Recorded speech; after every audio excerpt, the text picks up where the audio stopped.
talvez a mais dura dessa falta de sustentabilidade foi a experiência que todos no planeta Terra viveram a partir de 15 de setembro do ano passado, quando estourou a crise econômico-financeira, que mostrou que esse tipo de economia, que se baseia no propósito de explorar de forma ilimitada todos os recursos da Terra, se distribuir de forma justa, com equanimidade, os benefícios desse desenvolvimento para toda a população humana, sem um mínimo de solidariedade com as gerações que vêm depois de nós, de nossos filhos e nossos netos, que esse projeto encontrou seus limites, porque a Terra está dando inequívocos sinais que ela já não aguenta esse processo de exploração,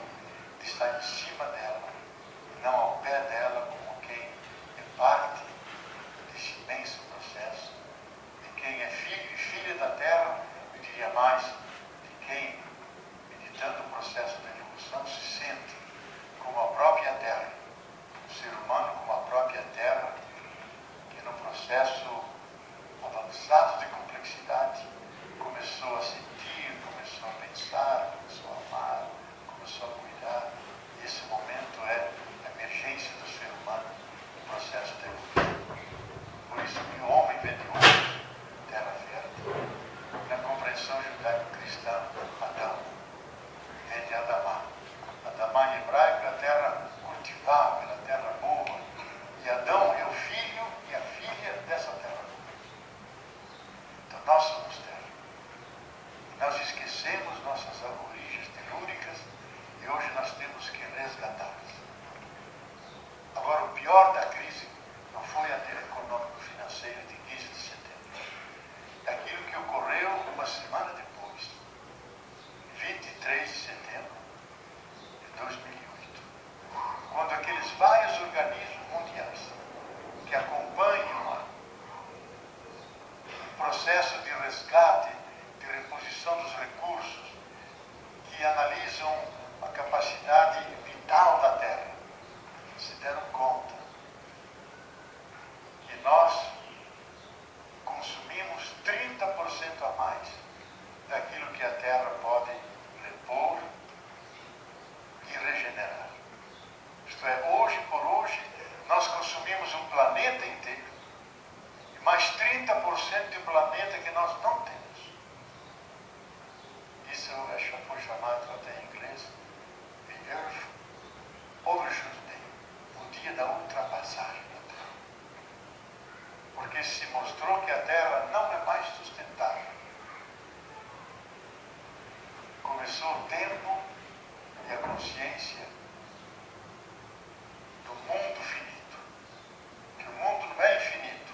Que não é um baú que eu vou tirando mais e mais coisas e levando um projeto de progresso infinito.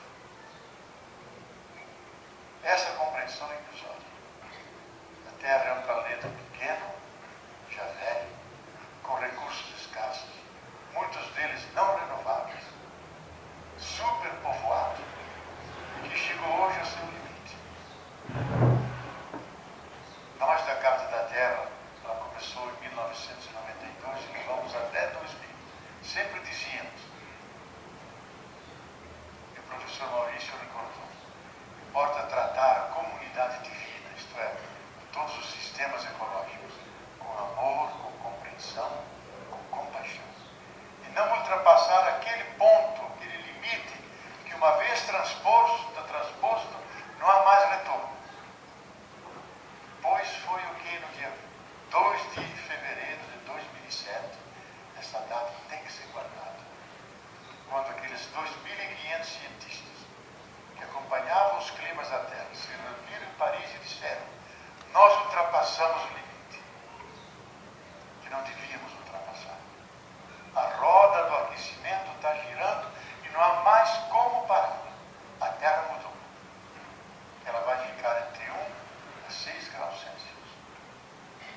Devemos fazer todo o esforço para equilibrar a Terra entre 2 e 3 graus e ainda assim com graves consequências. Porque se ela ultrapassar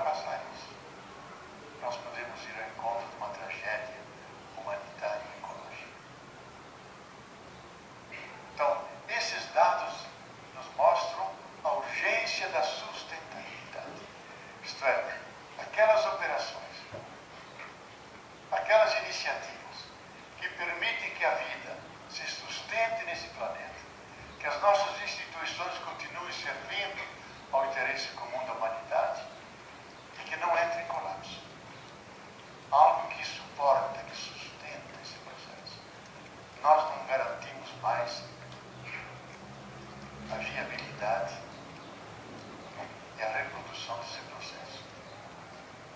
E sentimos a urgência da mudança. Ou nós mudamos, ou vamos ao encontro do pior. Alguns chegam a avançar mais.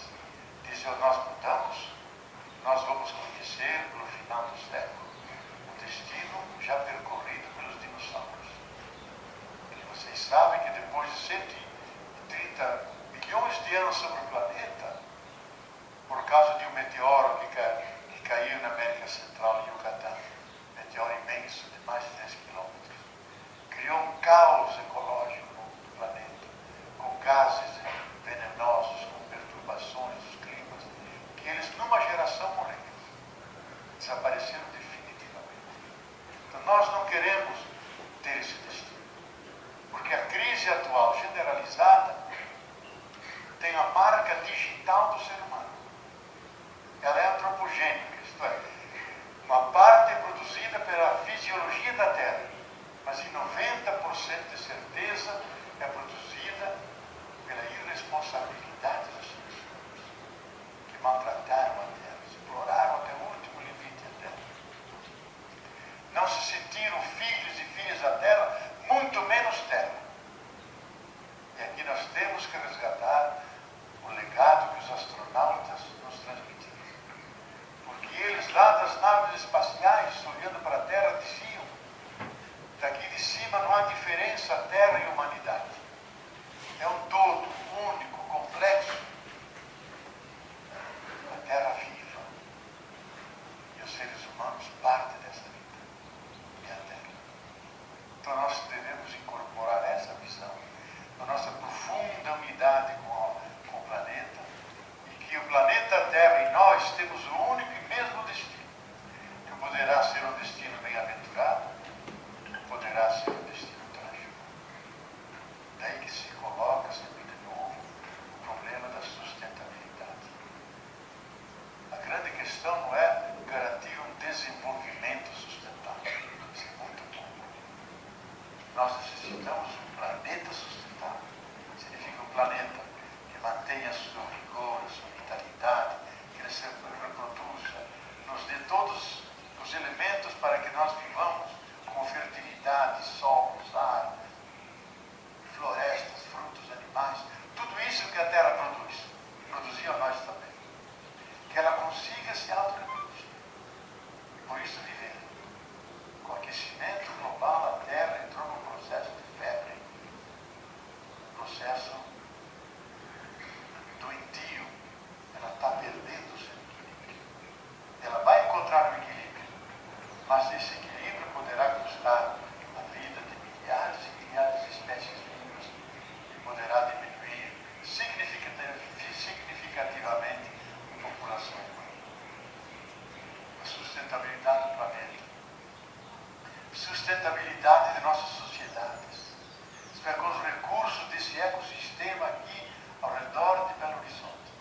Quanto a sociedade, o poder público pode garantir bem-estar, equilíbrio, paz, participação?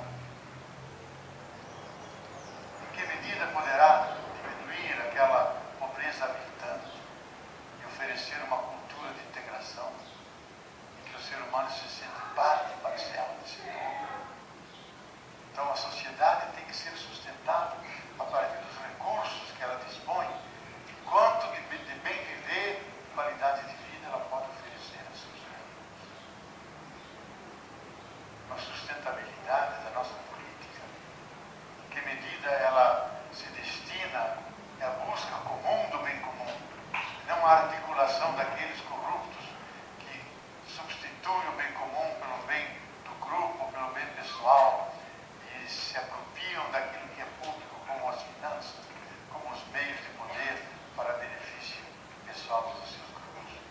tem uma política que não tem nenhuma sustentabilidade.